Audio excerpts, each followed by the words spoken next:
Pagdating ho ng naturang andas doon po sa may Ayala Bridge. Maki-update po tayo sa linya ni Bombong Gran Hilario. Kamusta dyan, Bombong Gran? Yes, Bombo Genesis, nakatawid na nga ng Ayala Bridge itong andas ng Pong Jesus Nazareno mula dito sa tinahak niyang ruta na Ayala Boulevard. Bombo Genesis, kanina ay nandito tayo mismo sa corner ng Romualdez Street ng naturang Ayala Boulevard. At dito nasaksihan natin mismo yung tulakan, yung mismo ng balyaan ng mga deboto sapagkat nagkakaroon ng ipitan at yung daloy ng yung agos ng mga deboto para doon sa ruta ng traslasyon ay paiba-iba. Yung napansin natin yung pagdating nung andas mismo doon sa may Ayala Boulevard.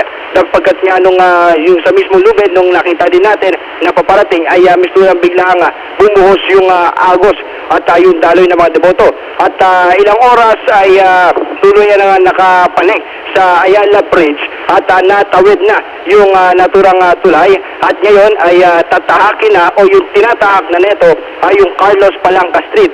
Yan kasi, Bombo Genesis, yung tatahaking ruta ng naturang traslasyon sapagkat itong matapos yung Ayala Bridge ay dead-diretso na yan Carlos Palanca, dead-diretso yan at tatahakin yung hanggang bandang Quezon Bridge kung saan kakanan ito ng Quezon Boulevard at muling kakanan sa Arlegue Street. Dito sa Arlegue Street, Bombo Genesis, dito na saan bahagya pang mas babagal yung usad ng traslasyon sapagkat pagpasok ng Arlegue Street ay mga ruta nito ay yung mga masisikip na daanan.